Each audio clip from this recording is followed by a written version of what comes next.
right, America is not Babylon number 6. Steven Anderson openly denies the Jesuit control of the world.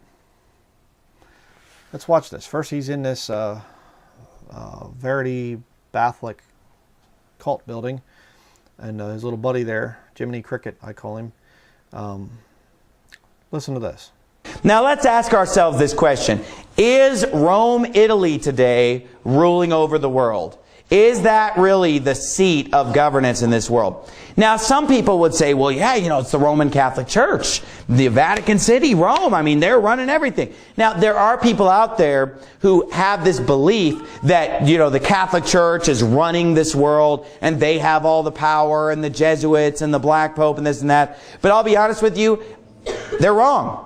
It's that simple. See, the Catholic Church did used to have that kind of power. In the Middle Ages, they did have that power. But honestly, today, they don't have the same power that they once had in the Dark Ages.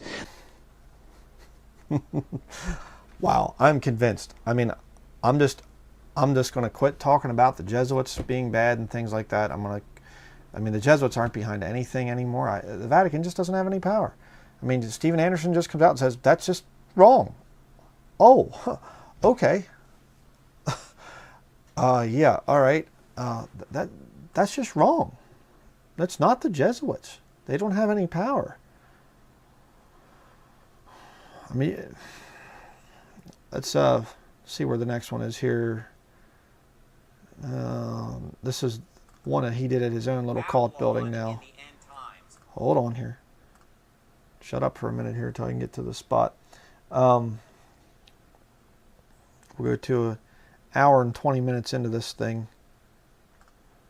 approximately, and we'll hear this thing again of him openly teaching that it's not the Vatican, it's not the Jesuits. Let's listen to this a little bit. Whenever I preach about this, here's what people say. You're wrong, it's the Catholic Church. You're wrong, it's the Vatican. But here's the thing about that, though. The Vatican is also inhabited by the spirit of Babylon, because we see the same idolatry, the same globalist ambitions, the same thing. Because why? Because Rome used to be the seat of the whore in the past.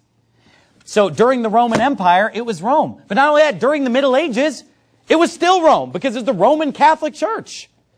But I'm sorry, today in 2016, the Roman Catholic Church and the Vatican is not the seat of globalist power.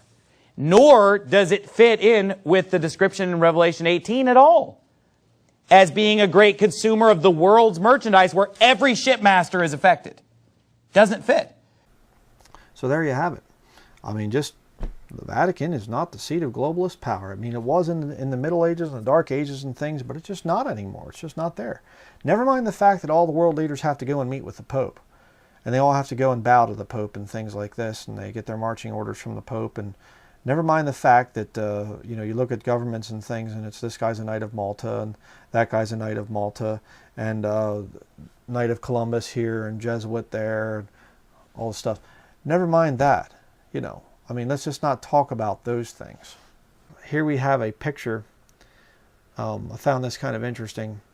The pyramid structure of the New World Order, essentially. You have at the top this M1 monetary thing. I'm not sure about that. What the Great Jesuit Council is. Again, I don't really know much about that. Some of the papal bloodlines and things, I've heard of some of that. But then you have the Black Jesuit Order with the Black Pope there. The Vatican Corporation under them. Supreme Council, the Scottish Rite. The Order of Malta, the Knights of Malta. And this, of course, goes over into other, knighthoods and stuff like that. USA, you have Skull and Bones. UK, USA, of the Pilgrim Society, Opus Dei, or Opus Dei, however you want to say it. Club of Rome, Bohemian Club there. And all these different things. Council on Foreign Relations, Rockefeller Trilateral Commission, Bilderberg Group. And it goes down through here. You get down into this stuff here. But that one, I think, kind of describes it. But then you have... let me see if I can find the other thing here.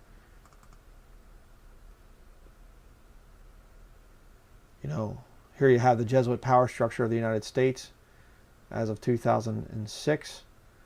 These are the different provincials.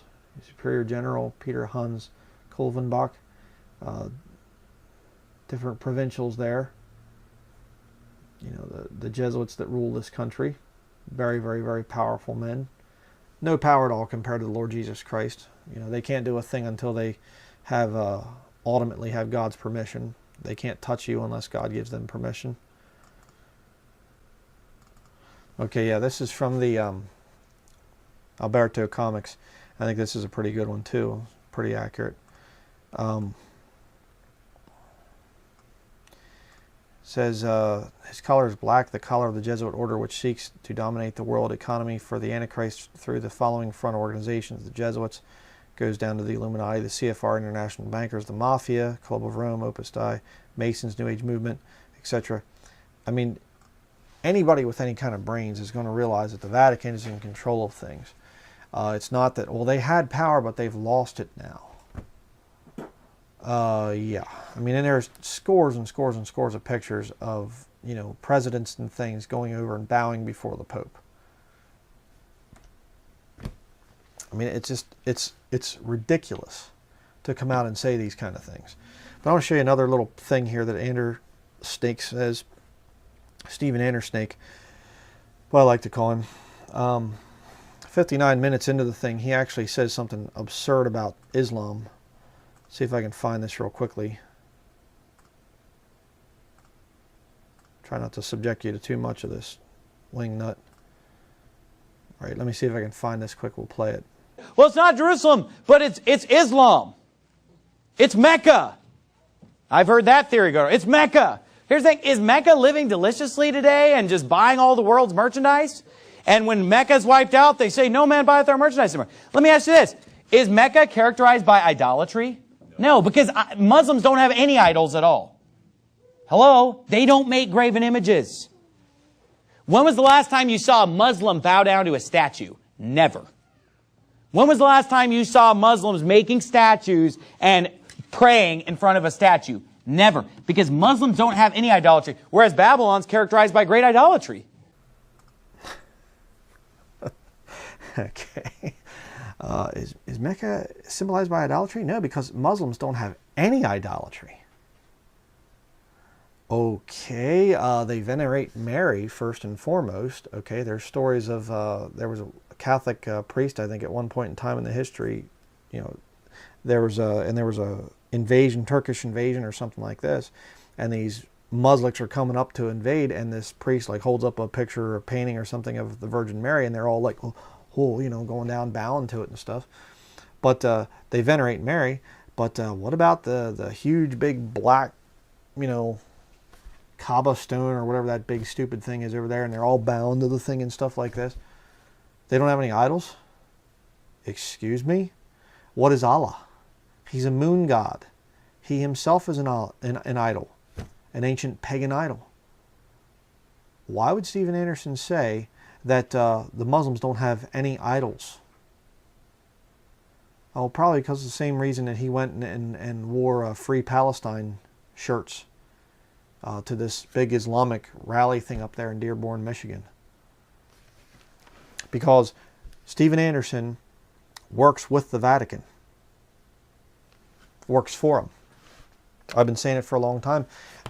All he's going to do is just keep proving that I'm right. No glory to me.